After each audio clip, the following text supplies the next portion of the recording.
El mundo está dirigido por personas que, en cualquier otra profesión, habrían sido despedidas en su primera semana. Para operar en un quirófano necesitas una década de formación. Para pilotar un avión comercial, miles de horas de práctica supervisada. Para reparar un sistema eléctrico, certificaciones que demuestren que no matarás a nadie por negligencia. Pero para controlar arsenales nucleares, firmar órdenes de movilización que envían miles de personas a morir, o decidir qué industrias quiebran y cuáles reciben rescates multimillonarios, solo necesitas una cosa: saber aparecer en una pantalla. Un comediante ucraniano que interpretaba a un presidente en una serie de televisión, ahora firma decretos que determinan si habrá guerra o paz. Un magnate estadounidense cuya única experiencia administrativa real fue despedir participantes en un reality show, controló durante 4 años los códigos nucleares de la mayor potencia militar del planeta. No son anomalías, son el estándar. Y lo más inquietante no es que hayan llegado. Es que, mientras estaban ahí, el mundo siguió funcionando. Las bolsas subieron, los bancos operaron, las corporaciones se expandieron. Como si la figura en la pantalla fuera completamente prescindible para el funcionamiento real del poder. Hay un sentimiento que recorre las sociedades contemporáneas. Una angustia que no siempre se nombra, pero que todos reconocemos. La sensación de que no hay ningún adulto en la sala. De que las decisiones que determinan si viviremos en paz o en crisis están en manos de personajes que parecen protagonistas de una sátira, no estadistas capacitados para gobernar. ¿Cómo llegamos hasta aquí? Esa es la pregunta equivocada. La pregunta correcta es: ¿para qué los necesitan? La narrativa oficial es tranquilizadora. Los idiotas llegaron al poder porque las masas fueron manipuladas. Las redes sociales envenenaron el debate público. Los algoritmos crearon burbujas de desinformación. El populismo explotó el resentimiento de los perdedores de la globalización. La democracia, ese experimento frágil, finalmente mostró su defecto fatal: confiar en el criterio de personas no preparadas para tomar decisiones complejas. Esta explicación tiene la virtud de ser coherente, y la desgracia de ser completamente insuficiente. Porque trata el fenómeno como una anomalía, como un virus que infectó un sistema previamente sano, como si antes de Trump, antes de Zelensky, antes del desfile de bufones mediáticos ocupando los más altos cargos, el poder hubiera estado en manos de mentes brillantes, tomando decisiones racionales en favor del bien común. Como si este fuera el desvío, y no la consolidación de algo que llevaba décadas gestándose. La teoría de la manipulación de masas tiene un problema estructural. Asume que existe un votante ideal, racional, informado, que fue corrompido por fuerzas externas. Pero ese votante nunca existió. Nunca votamos por competencia técnica. Siempre votamos por narrativa, por identidad, por el líder que nos hace sentir algo. Lo que cambió no fue el electorado. Fue que el sistema dejó de necesitar disimular. Antes, los actores del poder necesitaban mantener la ilusión de que la política importaba. Necesitaban líderes que al menos aparentaran entender economía, geopolítica, administración pública. Hoy, esa pantalla cayó. Y lo que quedó expuesto no es el caos. Es una máquina funcionando con perfecta eficiencia, pero sin conductor. Estos líderes no son errores del sistema, son el producto final. No son la enfermedad. Son el síntoma de un cuerpo que ya aprendió a funcionar sin cerebro. Y la pregunta que deberíamos hacernos no es cómo detener la invasión de los incompetentes, sino por qué un sistema que se jacta de ser meritocrático, eficiente y racional, los prefiere exactamente así: visibles, ruidosos y completamente prescindibles para las decisiones que realmente importan. Para entender por qué los prefiere así, necesitamos nombrar lo que está ocurriendo. Los griegos tenían una palabra para esto: kakistocracia, el gobierno de los peores, de los menos calificados, de aquellos cuya única virtud es no tener vergüenza suficiente para rechazar el cargo. Pero kakistocracia suena a decadencia, a colapso, a final de ciclo. Y lo que estamos presenciando no es el final de nada. Es la culminación de un diseño. El capitalismo financiero contemporáneo operó una escisión que pocos advierten. Separó la autoridad escénica del poder administrativo. El líder que aparece en la pantalla y el poder que toma las decisiones reales ya no son la misma entidad.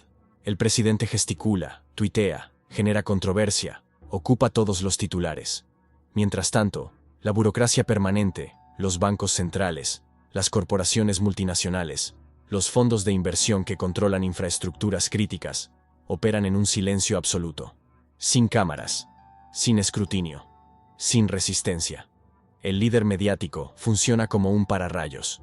Atrae toda la electricidad de la indignación popular hacia su figura. Las marchas, los hashtags, las columnas de opinión, los memes, los debates familiares. Todo se consume discutiendo su último escándalo, su última declaración aberrante, su incompetencia evidente. Y mientras esa tormenta descarga su furia sobre él, la estructura de la casa permanece intacta. Nadie está cuestionando quién redacta las leyes de desregulación financiera. Nadie está vigilando qué corporación acaba de comprar el sistema de agua potable de tu ciudad. Nadie está siguiendo el dinero. Guy Debord escribió en 1967 que en la sociedad del espectáculo, todo lo que era vivido directamente se ha convertido en representación. No estaba prediciendo el futuro. Estaba describiendo el mecanismo que haría inevitable esta realidad. La política dejó de ser el ejercicio del poder y se convirtió en la representación del poder. El líder dejó de ser quien gobierna y se convirtió en quien aparenta gobernar. El voto dejó de ser un acto cívico y se convirtió en un acto de consumo de imagen. Por eso Trump y Zelensky no son anomalías. Son la lógica llevada a su conclusión natural. Trump transformó la Casa Blanca en un plató de televisión porque entendió que eso era exactamente lo que se esperaba de él. No llegó a Washington para cambiar el sistema, llegó para ser su entertainer en jefe. Su función no era gobernar, era mantener el show. Cada tuit polémico, cada declaración escandalosa, cada controversia fabricada cumplía el mismo propósito: mantener todas las miradas fijas en él, mientras detrás del escenario, quienes realmente importaban, hacían su trabajo sin interferencias. Desmontó regulaciones ambientales, firmó recortes fiscales para corporaciones, nombró jueces que alterarían leyes por décadas. Pero lo que el público recuerda son sus peleas con celebridades y sus errores ortográficos en redes sociales. Zelensky es aún más revelador.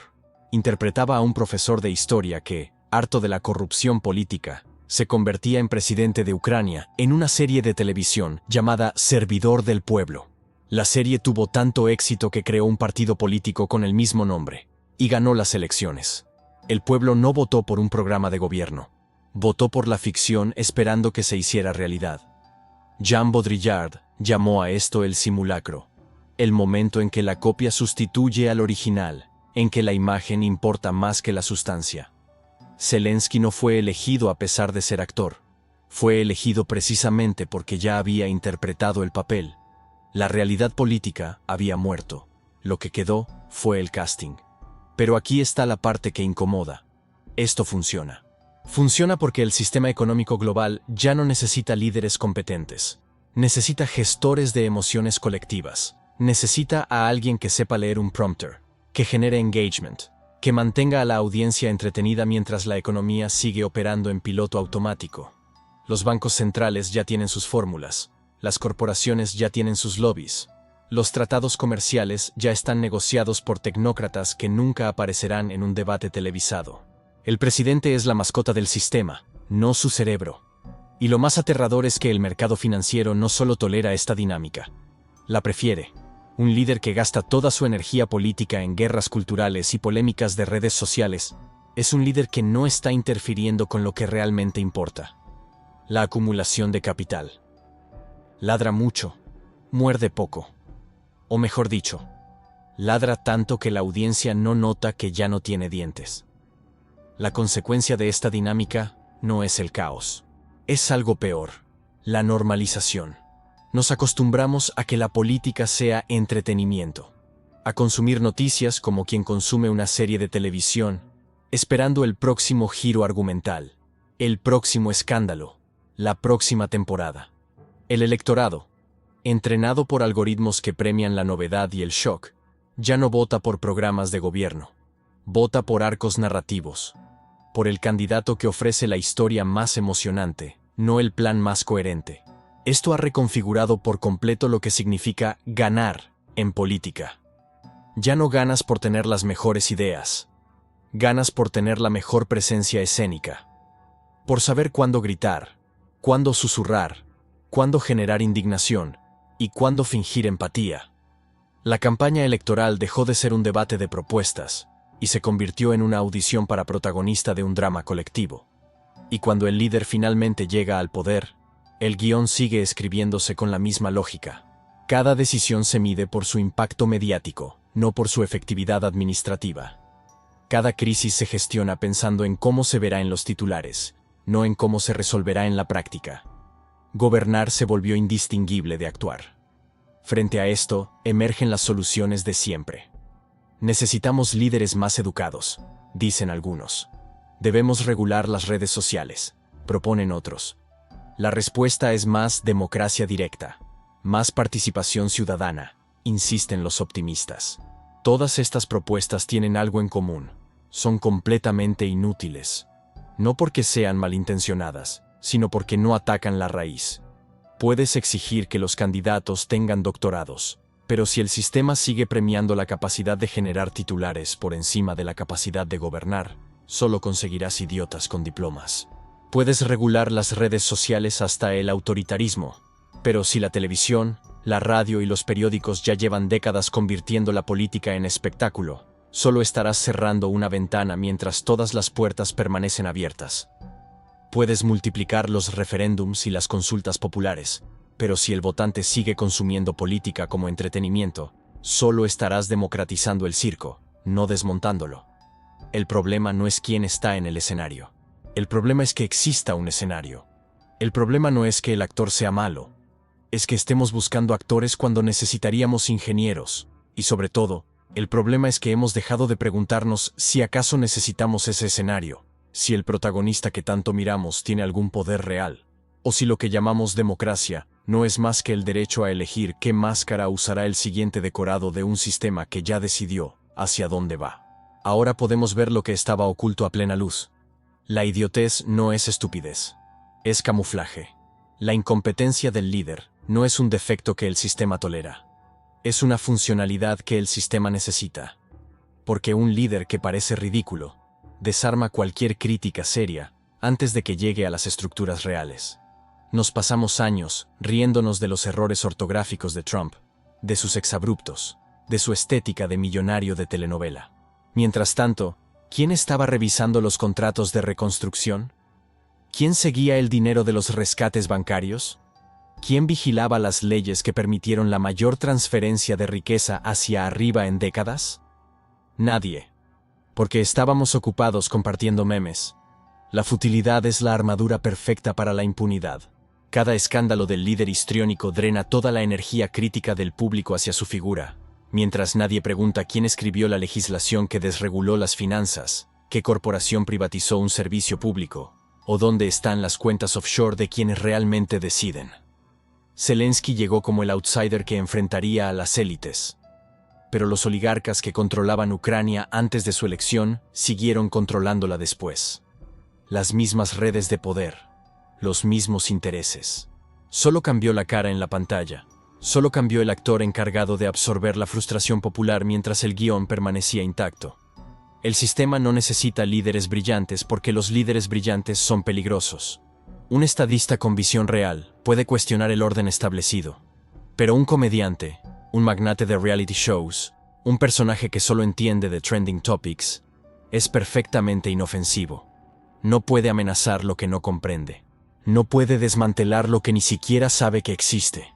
Por eso el capitalismo financiero prefiere gobernantes que provengan del entretenimiento, no a pesar de su falta de experiencia política, sino exactamente gracias a ella. Su única función es mantener el espectáculo en marcha, absorber la insatisfacción colectiva y renovar cada 4 años la ilusión de que algo puede cambiar. El sistema no colocó a un payaso en el trono por equivocación. Necesitaba un circo para que nadie notara que el trono, en realidad, está vacío. Entonces, ¿qué hacemos con esta revelación? La primera respuesta instintiva es buscar un líder mejor. Alguien más preparado, más honesto, más capaz. Pero ya vimos que esa solución no toca la raíz. El problema no es la calidad del actor, es la existencia del teatro. La alternativa real no es política en el sentido tradicional, es perceptiva. Es un cambio radical en donde colocamos nuestra atención. Llamémoslo el ascetismo de la atención. Retirar deliberadamente nuestra mirada del escenario y dirigirla hacia los bastidores. Dejar de consumir política como si fuera entretenimiento. Dejar de reaccionar a cada declaración escandalosa, a cada tuit polémico, a cada controversia fabricada. Porque cada segundo que invertimos discutiendo al payaso es un segundo que no estamos vigilando quién está moviendo los hilos. ¿Quién financia realmente las campañas? ¿Qué corporaciones redactan los proyectos de ley que los legisladores solo firman? ¿Qué fondos de inversión controlan la infraestructura crítica de tu ciudad? ¿Quién se benefició del último rescate financiero? Esas preguntas no generan memes. No se vuelven virales. No alimentan el ciclo del espectáculo. Y precisamente por eso, son las únicas que importan. La solución no es cambiar al líder, es dejar de mirarlo. Tal vez lo más revolucionario que podemos hacer en este momento no sea marchar, ni votar diferente, ni compartir el próximo hashtag indignado.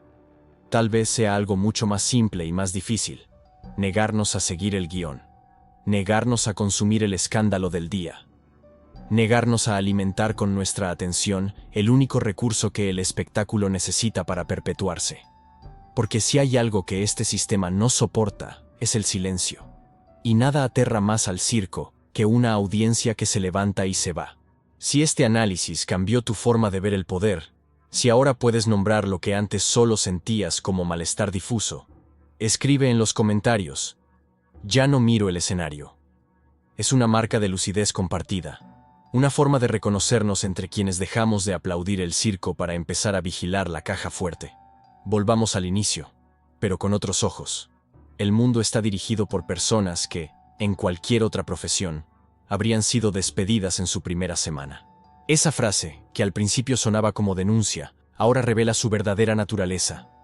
No es una falla. Es el diseño perfecto para un sistema que ya no necesita conductores. Porque lo que llamamos incompetencia es en realidad la cualificación exacta para el cargo. El líder idiota no está ahí para tomar decisiones.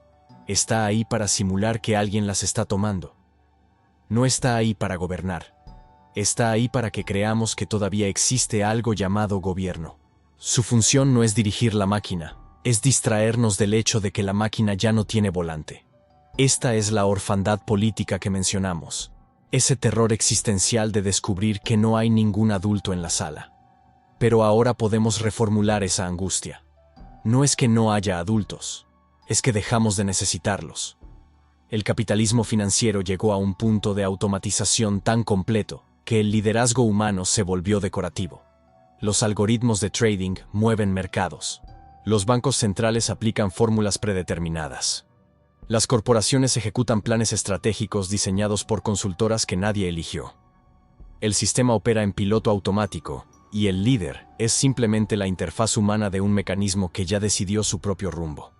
Trump nunca tuvo el poder que aparentaba tener. Zelensky nunca controló lo que decía controlar. No porque fueran débiles, sino porque el poder ya no reside donde solía residir. Migró, se dispersó, se volvió difuso, técnico, administrativo. Se escondió en cláusulas de tratados comerciales, en decisiones de juntas directivas, en algoritmos que determinan qué ves, qué compras, qué piensas. Y aquí está la gran ironía. Mientras nos obsesionamos con el idiota en el trono, con su incompetencia evidente, con sus declaraciones absurdas, el verdadero poder celebra. Porque cada minuto que dedicamos a indignarnos por lo que el líder dijo, es un minuto que no dedicamos a cuestionar por qué las grandes corporaciones no pagan impuestos, por qué los salarios no crecen mientras las ganancias corporativas explotan, por qué cada crisis financiera termina con rescates para los bancos y austeridad para el resto. El idiota es el escudo perfecto. Mientras exista, mientras ocupe la pantalla, mientras monopolice nuestra atención y nuestra rabia, el sistema real puede operar sin resistencia, sin cuestionamientos, sin amenaza de transformación. Pero ahora lo sabemos, y saber cambia todo, porque una vez que ves el mecanismo no puedes dejar de verlo. Una vez que entiendes que el escándalo del día es una cortina de humo, que el líder ruidoso es una distracción funcional, que tu indignación está siendo administrada como un recurso más, ya no puedes participar del juego con la misma inocencia. El poder no está donde nos dijeron que estaba. Y esa revelación, por más incómoda que sea, es también liberadora. Porque si el trono está vacío, si el líder es un decorado, entonces nuestra energía política no debería gastarse en cambiar la decoración. Debería invertirse en desmantelar el teatro completo. ¿Has sentido esa transformación? Ese momento en que dejas de discutir lo que dijo el político y empiezas a preguntar quién le escribió el discurso. Comparte en los comentarios en qué momento dejaste de mirar el escenario y empezaste a buscar los cables. Esas experiencias de despertar colectivo construyen el mapa que todos necesitamos.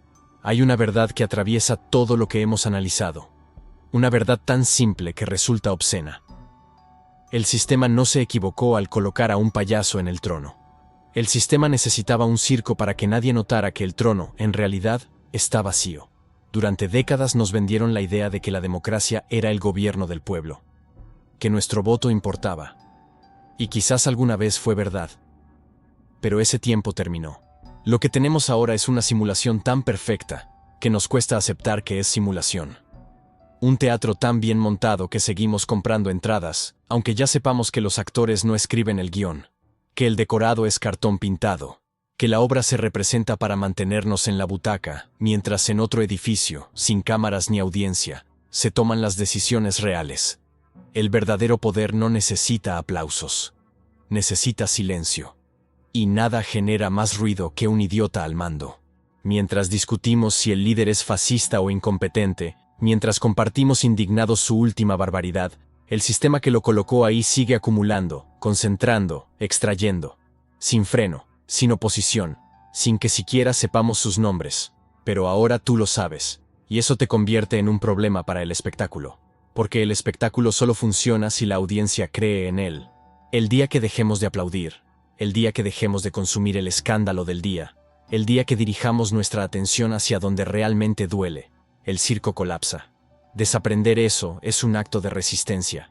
Negarse a seguir el guión, a consumir la indignación programada, a invertir energía emocional en peleas diseñadas para agotarnos, es sabotear el único recurso que el sistema necesita: nuestra atención. Tal vez la revolución no sea tomar el poder. Tal vez sea dejar de mirarlo donde nos dijeron que estaba y empezar a buscarlo donde realmente opera. Tal vez sea entender que el enemigo no es el idiota en el trono, sino el mecanismo que hace que el trono no importe. Tal vez sea aprender a vivir sin esperar al líder correcto, al partido correcto, a la elección correcta. Asumir que si queremos transformar algo, tendremos que hacerlo sin pedir permiso al espectáculo. Porque el espectáculo nunca dará permiso para su propia abolición. Esta no es una conclusión. Es una apertura, un punto de partida para mirar de otra forma, para dejar de ser audiencia y empezar a ser otra cosa. Algo que se reconoce en la lucidez compartida de quienes ya no aplauden. El circo seguirá, pero no necesitas quedarte en la función.